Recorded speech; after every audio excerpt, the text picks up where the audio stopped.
جنت میں اپنے ماں باپ سے کیسے ملاقات ہوگی، وہ منظر کیسا ہوگا، جنت میں کن کن رشتہ داروں سے ملاقات ہوگی، یہ جاننا ہر مسلمان کے لیے ضروری ہے۔ جان کر آپ حیران رہ جائیں گے۔ بسم اللہ الرحمن الرحیم۔ ناظرین، کسی بھی انسان کے لیے دنیا میں سب سے زیادہ پاکیزہ اور محبت کرنے والا رشتہ اس کے ماں باپ کا ہے۔ اس کے بعد انسان کے سگے بھائی اور پھر دوسرے رشتہ دار آتے ہیں۔ اس دنیا میں قائم یہ رشتے کسی بھی انسان کے لیے اولین ترجیح ہوتے ہیں، جبکہ کچھ رشتے تو ہماری زندگی کے لیے ایسے اہم اور لازم و ملزوم بھی ہو جاتے ہیں کہ ان کے بغیر زندگی گزارنا ناممکن اور محال ہو جاتا ہے۔ محترم ناظرین، جنت ایک ایسی شاندار اور بے مثال جگہ ہے جو اللہ عز و جل نے ایمان والوں کے لیے بنائی ہے، اور اس میں ایسی نعمتیں رکھی ہیں جو نہ کسی آنکھ نے دیکھی، نہ کسی کان نے سنی، اور نہ ہی کسی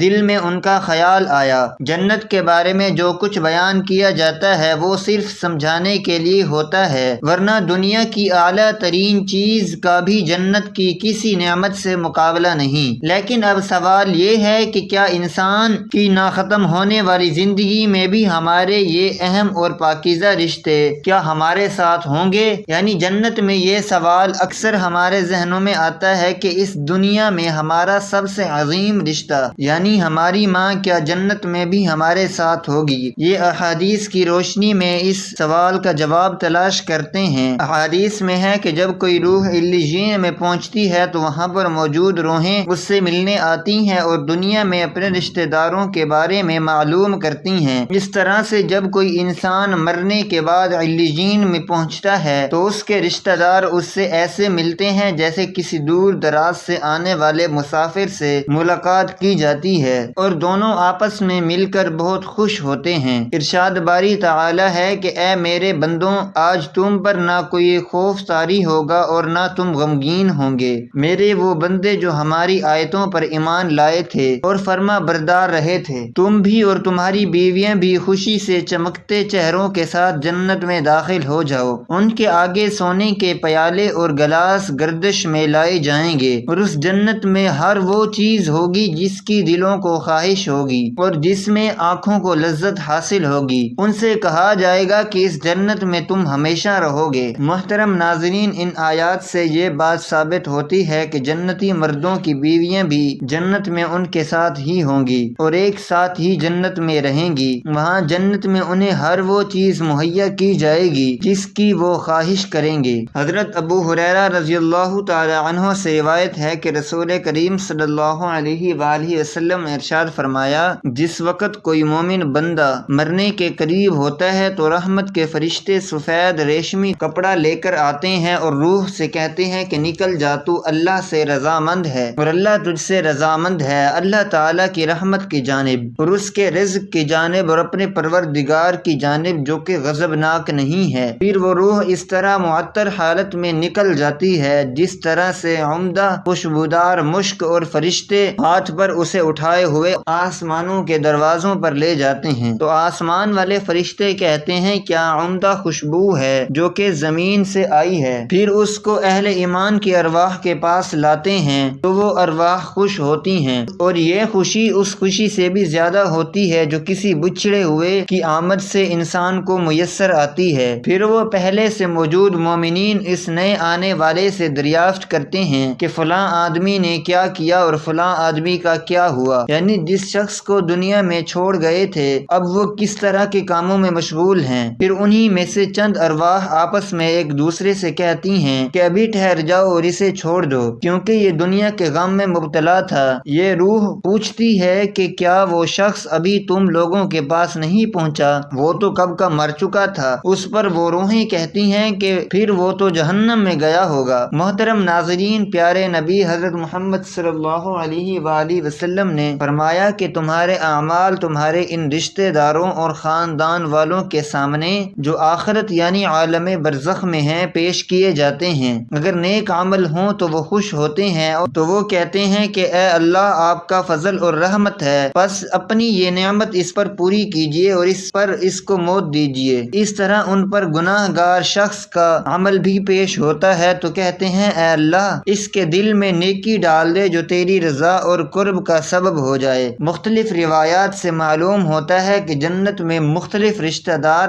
ایک دوسرے کو جانتے ہوں گے اور ایک دوسرے سے ملتے جلتے رہیں گے، اور ان میں سے بعض کو ایک کے ساتھ رکھا جائے گا۔ سورہ طور کی آیت نمبر 21 میں اللہ سبحانہ و تعالیٰ کا فرمان ہے، اور جو لوگ ایمان لائے اور ان کی اولاد نے بھی ایمان میں ان کی پیروی کی تو ان کی اولاد کو ہم انہی کے ساتھ شامل کر دیں گے اور انہی کے عمل میں سے کسی چیز کی کمی نہیں کریں گے۔ حضرت ابن عباس رضی اللہ تعالی عنہ سے مروی ہے، بے شک اللہ تعالی مومن کی آنکھوں کو ٹھنڈا کرنے کے لیے اس کی اولاد کو ان کے اصل مقام بلند کر کے اس کے پاس اس درجے میں پہنچا دیں گے، اگرچہ یہ اولاد اپنے اعمال کے اعتبار سے اس درجے تک نہ پہنچتی ہو۔ پھر آپ صلی اللہ علیہ وآلہ وسلم نے یہ آیت تلاوت فرمائی، اور جو لوگ ایمان لائے ہیں اور ان کی اولاد نے بھی ایمان میں ان کی پیروی کی، اس سے معلوم ہوتا ہے کہ انسانوں کی اولاد کو اس کی خواہش کے مطابق ان کے ساتھ ہی رکھا جائے گا۔ جو لوگ جنت میں جائیں گے تو یقیناً یہ وہ لوگ ہوں گے جنہوں نے اس دنیا میں نیک اعمال کیے ہوں گے، جبکہ ایسے لوگ بھی ہوں گے جنہوں نے گناہ کیے ہوں گے لیکن اپنے گناہوں پر شرمندہ ہو کر اس دنیا میں ہی اللہ تعالی سے معافی مانگ لی ہو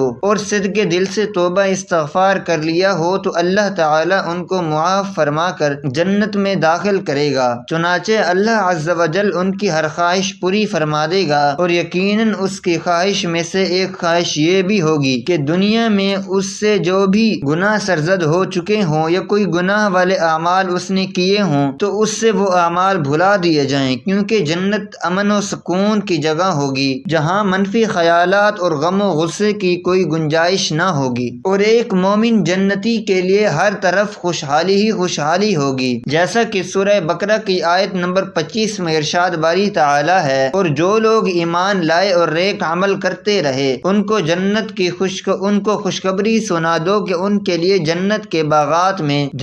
باغات ہیں جن کے نیچے نہریں بہہ رہی ہیں، جب انہیں ان میں سے کسی قسم کا میوہ کھانے کو دیا جائے تو کہیں گے یہ تو وہی ہے جو ہم کو پہلے بتایا گیا تھا، اور انہیں ایک دوسرے کے ہم شکل میوے دیے جائیں گے، اور وہاں ان کے لیے پاک بیویاں ہوں گی اور وہ جنت میں ہمیشہ رہیں گے۔ محترم ناظرین، ایک اور حدیث میں ہے کہ رسول اللہ صلی اللہ علیہ وآلہ وسلم نے فرمایا، جب اہل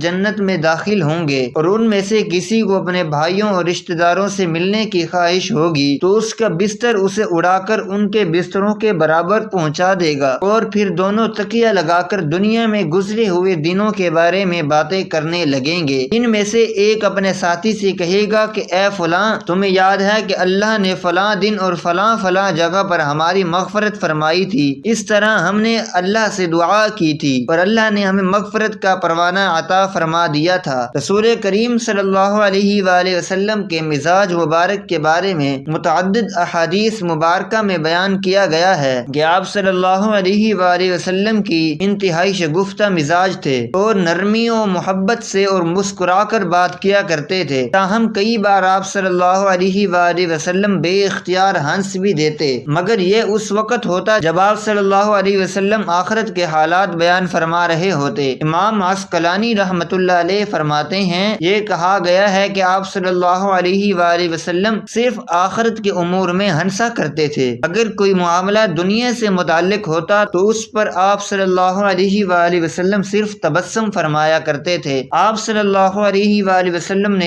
ایک بار صحابہ کرام کو یہ آگاہ کیا کہ روز محشر جب کسی کو جہنم سے نکال کر جنت میں بھیجا جائے گا تو اس کی حالت کیا ہوگی۔ اس پر آپ صلی اللہ علیہ وآلہ وسلم نے ہنس کر واقعہ کا احوال بیان کیا۔ بخاری شریف اور مسلم شریف میں یہ متفق علیہ حدیث مبارک یوں بیان کی گئی ہے۔ حضرت عبداللہ بن مسعود رضی اللہ تعالی عنہ سے روایت ہے، حضور نبی اکرم صلی اللہ علیہ وآلہ وسلم نے فرمایا، مجھے اچھی طرح معلوم ہے کہ سب سے آخر میں جہنم سے کون نکالا جائے گا، سب سے آخر میں کون جنت کے اندر داخل ہوگا۔ یہ آدمی اپنے جسم کو گھسیٹتا ہوا جہنم سے باہر نکالے گا، چنانچہ اللہ تبارک و تعالی اس سے فرمائے گا، جا جنت میں داخل ہو جا۔ وہ جنت میں داخل ہوگا تو اسے گمان گزرے گا کہ شاید یہ بھری ہوئی ہے، چنانچہ وہ واپس لوٹ کر عرض گزار ہوگا، اے رب وہ تو بھری ہوئی ہے۔ بس اللہ تعالی اس سے فرمائے گا کہ جا جنت میں چلا جا، لہذا وہ جنت میں داخل ہوگا۔ جنت میں جا کر اسے پھر گمان گزرے گا کہ شاید یہ بھری ہوئی ہے، پس وہ واپس لوٹ کر پھر عرض کرے گا کہ اے رب میں نے وہ بھری ہوئی پائی ہے۔ چنانچہ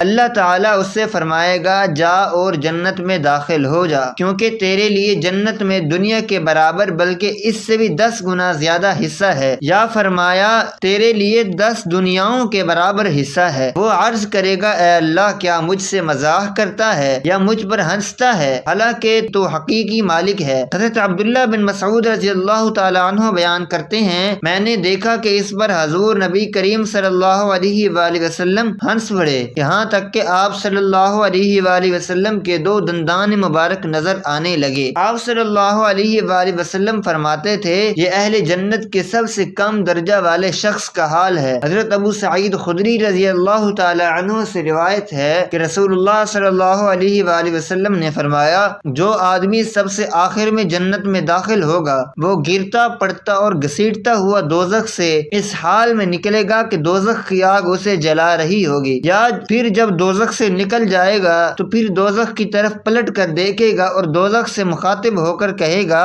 کہ بڑی بابرکت ہے وہ ذات جس نے مجھے تجھ سے نجات دی، اور اللہ تعالی نے مجھے وہ نعمت عطا فرمائی ہے کہ اولین و آخرین میں سے کسی کو بھی وہ نعمت عطا نہیں فرمائی۔ پھر اس کے لیے ایک درخت بلند کیا جائے گا، وہ آدمی کہے گا کہ اے میرے رب، اے میرے پروردگار، مجھے اس درخت کے قریب کر دیجئے تاکہ میں اس کے سائے کو حاصل کر سکوں اور اس کے لیے پھلوں سے پانی پیوں۔ اللہ تعالیٰ فرمائیں گے اے ابن آدم اگر میں تجھے یہ دے دوں تو پھر اس کے علاوہ اور تو کچھ نہیں مانگے گا؟ وہ عرض کرے گا کہ نہیں اے میرے پروردگار۔ اللہ تعالیٰ اس سے اس کے علاوہ اور نہ مانگنے کا معاہدہ فرمائیں گے اور اللہ تعالیٰ اس کا عذر قبول فرمائیں گے، کیونکہ وہ جنت کی ایسی ایسی نعمتیں دیکھ چکا ہوگا کہ جس پر اسے صبر نہ ہوگا۔ اللہ تعالیٰ اسے اس درخت کے قریب کر دیں گے، وہ اس کے سائے میں آرام کرے گا اور اس کے پھلوں کے پانی سے پیاس بجھائے گا۔ پھر اس کے لیے ایک اور درخت ظاہر کیا جائے گا جو پہلے درخت سے کہیں زیادہ خوبصورت ہوگا۔ وہ آدمی عرض کرے گا کہ اے میرے پروردگار، مجھے اس درخت کے قریب فرما دیجئے تاکہ میں اس کا سایہ حاصل کر سکوں اور اس کا پانی پیوں، اور اس کے بعد میں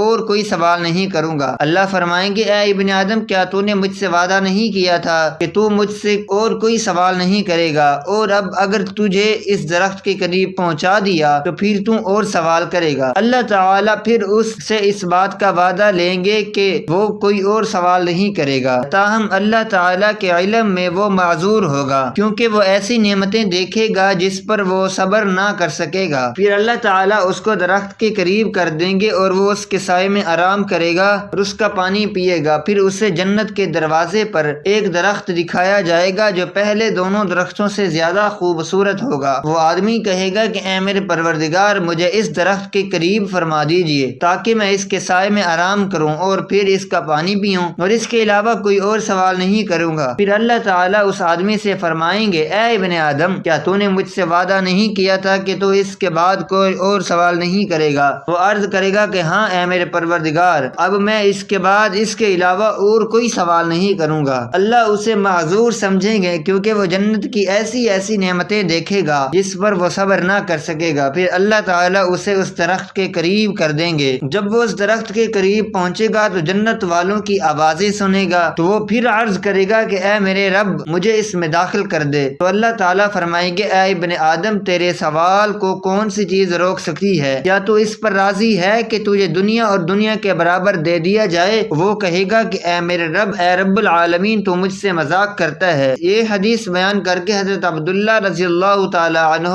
ہنس پڑے اور لوگوں سے فرمایا کہ تم مجھ سے کیوں نہیں پوچھتے کہ میں کیوں ہنسا؟ لوگوں نے کہا کہ آپ کس وجہ سے ہنسے؟ فرمایا رسول اللہ صلی اللہ علیہ وآلہ وسلم اسی طرح ہنسے تھے۔ فرمایا اللہ رب العالمین کے ہنسنے کی وجہ سے جب وہ آدمی کہے گا کہ آپ رب العالمین ہونے کے باوجود مجھ سے مذاق فرما رہے ہیں، تو اللہ تعالیٰ فرمائیں گے میں تجھ سے مذاق نہیں کرتا مگر جو چاہوں کرنے پر قادر ہوں۔ جلد نمبر اول حدیث نمبر 463۔ اللہ عز و جل سے دعا ہے کہ ہمیں بھی اس دنیا کی آزمائش میں کامیاب و کامران فرما کر جنت میں داخل فرمائے اور ہمارا خاتمہ بالخیر فرمائے، آمین۔ ناظرین، کمنٹ باکس میں اللہ تعالیٰ کے 99 ناموں میں سے ایک نام ضرور ٹائپ کریں۔ شکریہ۔